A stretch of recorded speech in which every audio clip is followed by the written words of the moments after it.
It's Friday, October 15th, and you, my friend, are listening to The Drive.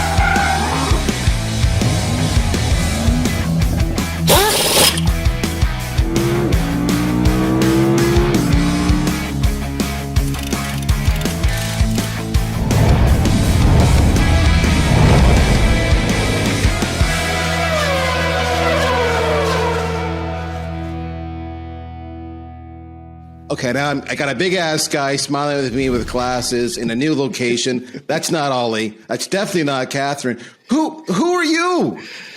Sean Finder here once again. Happy to be on the drive with you, Daryl. It's definitely been a few months, but excited to go through everything that happened last week. It has been a while, and I'm glad you're back because we're in our final few shows. So it's great to get the gang all back together again. So the nice thing when Sean comes to the show, it's like we just go bing, bang, boom. I don't know if that's because he's so smart and concise and eloquent or he doesn't know anything. So I'll let you, the audience, figure that out. But we love teasing Sean. The worst part here is that he fights back. So, I'll just watch out for that. He's got a dry wit.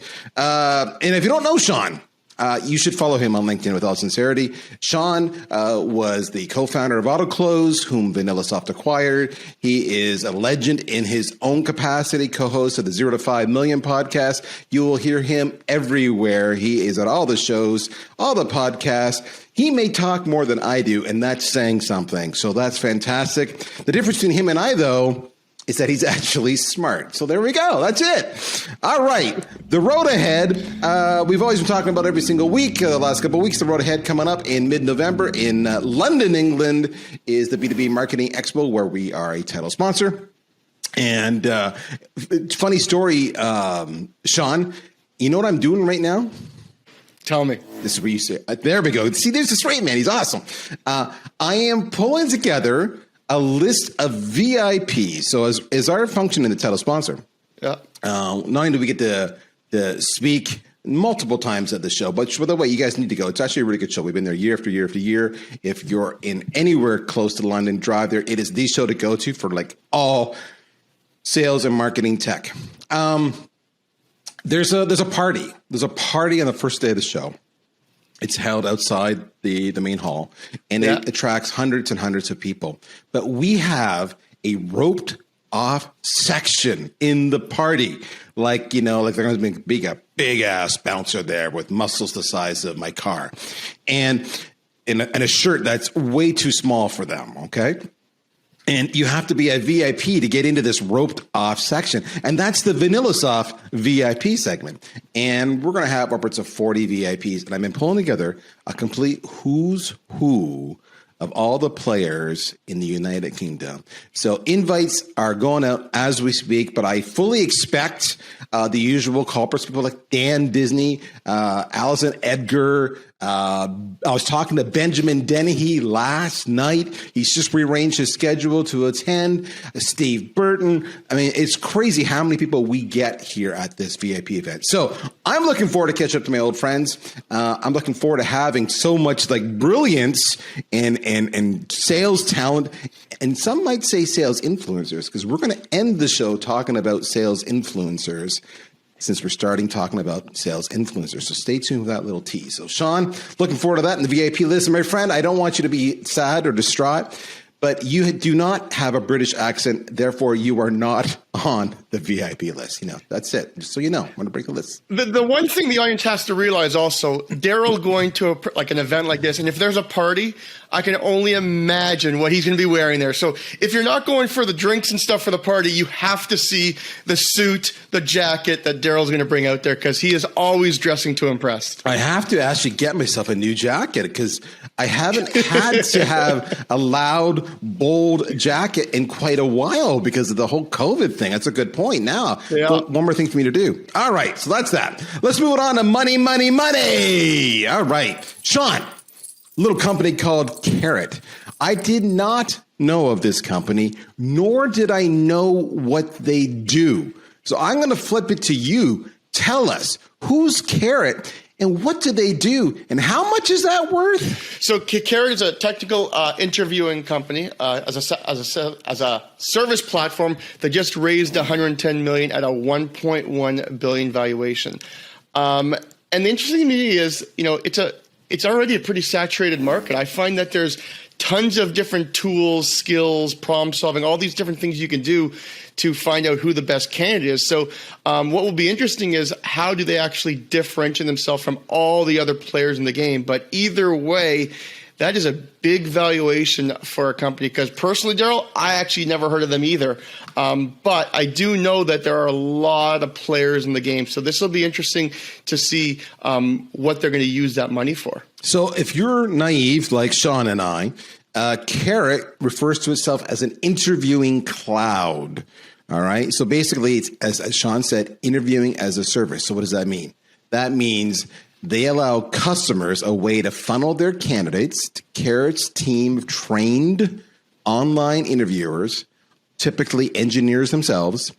And those people will screen any applicants for skills or technology or problem solving abilities as part of an overall online assessment. So they're outsourcing the interview. I'm just saying, it just feels like the epitome of laziness. I get why they're doing it, but like you're literally hiring people to bring into your team, to join your culture, to represent who you are. And you're literally outsourcing this to other people who don't work for your firm and don't know your technology or your solutions as well as you do. It just blows my mind. I get it, but it blows my mind. And what blows my mind even more, Sean, is that it's worth over $1 billion. They closed $110 million for a services gig. There's not a lot of IP here that I'm sure there is, but I mean, their value prop is we're going to interview your candidates for you. And they're a unicorn. How is that possible? Yeah, I agree with you, Daryl. I just find that when you're interviewing, like the first thing you want to do is you want to interview the person yourself. You want to make sure they're a good cultural fit. You want to make sure if you're their manager that you get along with them. To have somebody else interviewing for you and then bringing them over to you, I don't know. I just feel like, as I said, there's a lot of people in the space. And I feel like, yeah, it's a little, it is a little bit being lazy, but I think, you hire HR people to do the work, and now you're just saying, okay, guys, you guys do all the work for us and just give us the right candidates when they might not know anything about your company. So it'll be interesting, but a $1.1 billion valuation, they're definitely doing something right. Can't argue with the numbers because they don't give that money away just randomly. So there you go. Interesting what you learn. Interviewing as a service in the interviewing cloud. All right. Interesting article in TechCrunch this week, Sean. And, honestly, we've talked about this before on the show a little bit. But apparently, venture capitalists are needing, not just wanting, but they're needing a record number of IPOs to happen if they're going to meet their goals. So what that really means is they've got so much money invested of large amounts in all these companies because they was backed up. They couldn't do any investment for the last year and a half or so. That they're going out and they're just all this money, as we just saw. So it was a service-based gig. Carrot got $110 million. Perfect example. Now, the only way you get an ROI on that investment is if you have a really freaking huge IPO, because the whole venture capital model is not to be in there for a long time, 3 to 5 years max. They're in and they're out. That's their gig. They're not long-term equity investors. So they need IPOs because they need to get money out from all the money they put in. And the issue is there are U.S. tech giants that are limiting acquisitions as a way of dealing with antitrust. And then there's there's just a whole bunch of stuff going on that's in their way. But that's what they need. Sean, you're the man. You founded a company. You grew the company. You talked to all these venture capitalists. Does this shock you? Does this surprise you? What do we expect to see happen as a result of this? A whole bunch of IPOs that are overinflated and then, bomb in the first 90 days? Or or what? So it's interesting. I mean, the last few years, not even a few, maybe 5 years, you've seen a lot of money being thrown out to just about anything. You can have just an idea and you can get thrown out ridiculous valuations. So I think what's happening here is, as you said, there's been a year and a half. The VCs haven't spent money, but there's also the investors that are saying, like, I want a return on my investment. So what you have seen over the last 8 months, and it's very interesting, is SPACs. There's a lot of people and a lot of SPACs that are becoming huge, and a lot of these private companies and these smaller companies, instead of going IPO, are going on the SPACs, which is, publicly traded. And I think that trend is going to continue on until 2022. But at the end of the day, I think what all these VCs are doing is they're kind of rushing these founders and saying, hey guys, you need to start spending money, going through your cash flow to spend. We need a higher valuation. We need to see growth, etc. And the only reason why is because they need to show a return on the investment. So I don't think this trend is going to decrease. I actually think it's going to increase. I think we're going to see more money being spent on basically ideas. PowerPoint presentation, here's millions of dollars instead of actually having a built product. So I see a lot of IPOs. I think people are rushing the IPOs. You can see the last few IPOs that have been on the stock market, they all in the first few days went down 30-40%. And just because I think everything's been a little bit rushed. But I think it's going to continue. I think it's a trend that we're going to see at least for the next 18 months. But if you are one of those founders, just because you get a lot of money doesn't mean you're worth a lot of money. You still have to go out and earn it. That's it. When you raise a lot of money, your share drops a lot faster. Let's just go with that. But if you can get a massive valuation and in an even bigger IPO, a small percentage ownership will still get you a lot of money. So it's always a gamble. All right, let's move along to corporate affairs. Sean, my friend, Outreach. Outreach expands their platform with an acquisition. They're now calling it Revenue Intelligence. And the company they acquired is called Canopy.io. And basically what they're doing is giving revenue leaders sales analytics and forecasting. What I'll say on this is, we've talked about this before many times. We here at VanillaSoft have had a vision for years on a couple things. One, our vision was that sales engagement would actually push out CRM to become the de facto standard used by all sales reps on a daily basis for a variety of reasons. CRM can be cumbersome. It can be a pain in the ass because of the fact that there's so data entry, such admin, and you've seen companies pop up like Dooley and others in response to that whole admin aspect.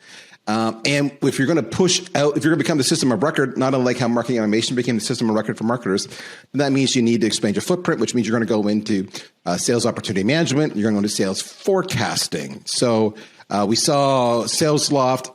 And when you do this, you have the ability to buy versus build, and the choice is yours, right? Yeah. We saw SalesLoft do this with an acquisition a couple of years ago around sales forecasting, and now we're seeing Outreach do the same thing. So this does not shock me. Does this shock you? I mean, and just to a point of, you literally saw, we talked about it here on the drive, where we talked about SalesLoft just rebranded their whole image as being the modern revenue workspace, which is not about sales engagement.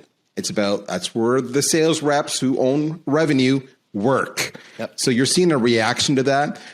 And to me, this feels like a Me Too response to SalesLoft's branding. This is what this feels like. But, hey, this could have been in the works for a long time. The vision is not unique to VanillaSoft, but you are seeing that move. Sean, any shock, any surprise? I mean, you've been in the sales engagement space for a long time. Yeah, to be honest, I just think it's funny. Like we just talked about VCs are needing a record-breaking number of IPOs, and now we're talking about Outreach that's acquiring a revenue intelligence. And it comes back to Outreach has investors as well. These investors are going to them saying, hey, we need growth. We need more money. We need to be worth more. We need to IPO. So what do? You got to spend money. Now, Daryl just mentioned, do you buy or build? This is a thing where I think investors can go to Outreach. Okay, you can build your own revenue intelligence easily. Might take you 6-8 a year, or you go out and buy it, and you have the cash. So I think just like we've been seeing, not only between SalesLoft and Outreach, you've been seeing literally every day, and we get articles, Daryl, all the time of new acquisitions that are happening in the space. I think companies are just saying, well, we're going to acquire companies instead of build it ourselves. And the reason why is there's pressure from the top down. There's pressure to hit your numbers. There's pressure to hit those growth targets. There's pressure to add more offerings to your service. So I think this is also, Outreach probably looking at SalesLoft saying, well, why did they acquire that company a year ago, a year and a half ago? And then they started looking at who they can acquire in the revenue intelligence space. But another thing, I just think it's another way that these investors, these VCs, all these investors are saying, guys, we need growth. We need more valuation. We need to give a return to our investors, a return on the investment. And I don't think it's going to stop. I think we're just kind of going through it now, but I don't think it's something that's going to stop in the near future. And that also, I understand what they're also doing there, right? Is they're actually building a better story for an IPO. That acquisition is literally around building a better story for that IPO. So there you have it. All right. So we talk about build versus buy, and the whole buy is tied back to what we talked about recently, all the acquisitions happening this year, and the Alpha platform that Gartner talks about. Well, guess what? The buying continues. Insight Software has acquired Exago, and that is, they claim, will bolster their market leadership in embedded analytics. Now, if you're not familiar with Insight Software is all about, it's business intelligence, if you will, especially on the finance side. That's really where they play. So they've already acquired a previous company called Logi, or maybe it's Logi, I don't know. But the Logi Analytics, they did that one. And Logi will continue to run as a separate business unit, and now they're acquiring Exago. And Exago is a whole BI play as well, but their play historically has been on an OEM model. In other words, Exago doesn't necessarily sell direct. They sell to other vendors who will then embed the Exago BI product inside of their own platform. So this is interesting, right? It comes back. What did Outreach just do? They got an analytics capability. What is Gong leading on? When any kind of sales pitch, it's not on their conversational intelligence. It's on the sales manager's dashboard and all the intelligence it gives. What is Insight Software doing? They're building a greater business intelligence so they have more insights on the finance, which is also the beauty of doing these acquisitions is now you have a new base to sell your products back into because now they're your customers. So there's that. But Sean, I want to go to you on this one because AutoClose has a data product, different ways that you can do it, subscription, or you can do it as required. We refer to it as Data Unlimited, amongst other names internally. So Sean, you, my friend, I deem to be a data expert. Yeah. A better looking Brandon Borneson. That's what you are. A better looking Brandon Borneson. And Brandon's with Seamless.ai, if you're wondering why I make that reference. And why do I talk about data and Sean? Because Cognism just unveiled Diamond Data. And they claim it's a new standard in B2B data quality. So Sean, you're the expert. Talk to me about this. Perfect. Before I jump into the data, I want to talk about the analytics part. And with the analytics, one of the biggest challenges we had was building out the analytics and reporting for any software. And I think this is an issue that companies, even the Outreaches of SalesLoft, even when we go up against them, they always said that the Outreach and SalesLoft didn't have the greatest analytics. And it's one of the toughest things for a business to do. And if you really, with all these markets getting more and more saturated, if you want to stand out, if you have really good analytics or reporting in your software, you will get more business than your competitors. So I think this is a strategic move by Insight Software. And I think it's great because I know it's one of the challenges we've always had was how to build out a better analytics and reporting. And it's not only that we've heard about ours, we've heard about just about everyone, even some of the IPOs have been out that their analytics were poor. So good for them because I think it's very important and it's tough to do. There's a lot of back end stuff to get good analytics. Now, Diamond Data. So I read the report with Cognism's Diamond Data, and personally, Daryl, I love when people say that all my data is GDPR compliant and all my data has been, vetted and approved by that contact. And And I would love to see how they do it. I know how people have done it in the past. People have sent out an email to their entire contact list, to millions of people, and said, hey, you are part of our database. Please reply. You do not want to be part of the database if you don't. But the problem is they automatically send those all to spam. So 95% of those people never see that email and they're automatically put in. So I know they say they're GDPR compliant and every contact wants to be in their data. I would love to know how they did that, because the Zoom Infos, the Discover Orgs, all those big players have tried that in the past and they've found loopholes. So if Cognitivum's found a way to do it and actually reach out to these people one by one and ask for consent, I would be very surprised. But Daryl, that's my take on it. I just know, because I've been around the data business for years, and there's no possible way you're calling millions and millions of people and asking for their consent. But I'd love to hear what you have to say. You make me smile, because I remember going back to the days of Jigsaw. And for those who've been around for a while, you know the name Jigsaw.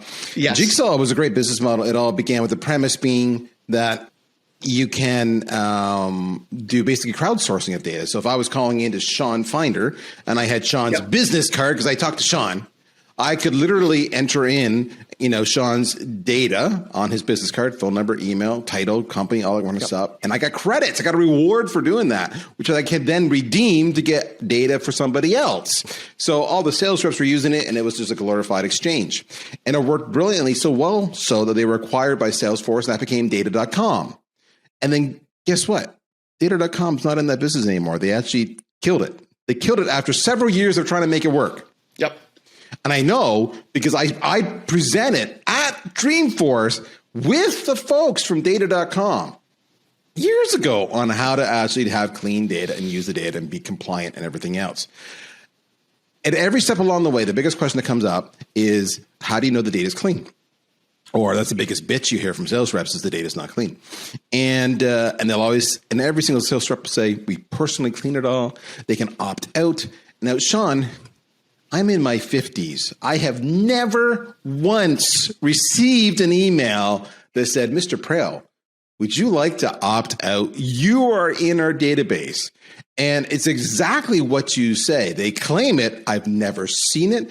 I don't know if they look for every bad possible spam catching algorithm rule and make sure their email complies with all those filters.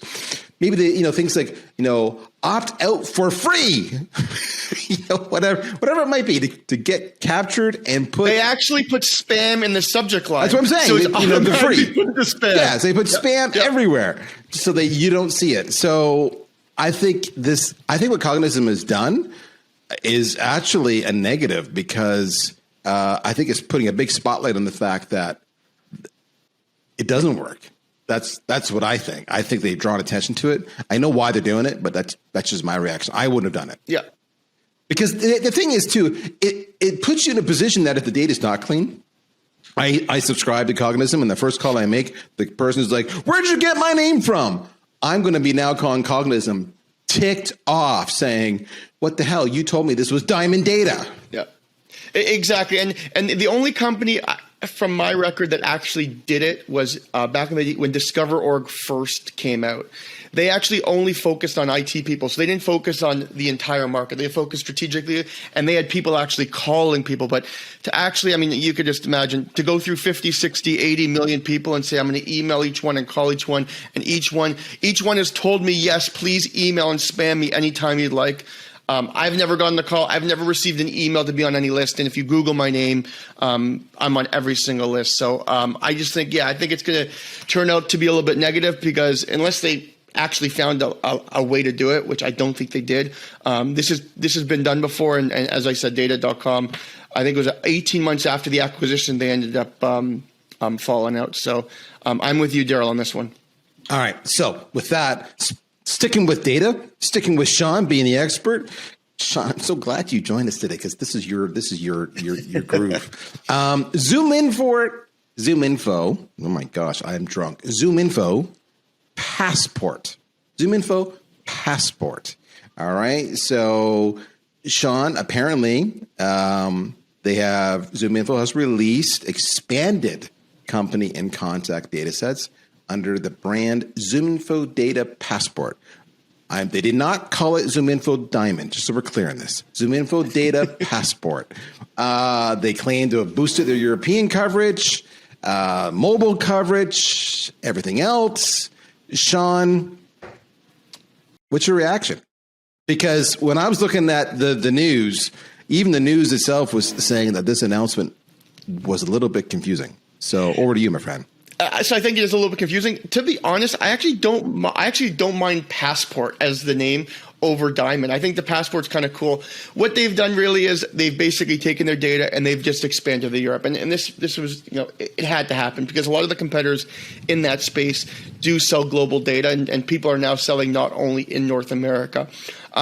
So I think ideally what they did was they just came out with ZoomInfo Passport as a branding thing. They've now added, I think, 30 million or 8 million or 30 million, 8 million, 8.4 million in European coverage. And I think they're just going to continue expansion, not only of the Europe and North America, they'll probably go all over the world. And they're doing also, they're involved in a lot of acquisitions, as we've seen over the last 2 years, Daryl, as well. So ZoomInfo, Discover.org, and maybe even they acquired a European data company that we didn't look at. But I actually kind of don't mind the Passport thing. But ideally what they're saying is we have more data. That's about it. But it is a confusing thing, right? Because I like the idea of Passport. Sure, you're moving from region to region, and you're not making necessarily a promise, although they are saying it is deeper, it's expanded content. But it's not diamond data, which is a commitment. There we go. But it comes in 3 packages. So the Passport comes in. You can get Europe, as you said.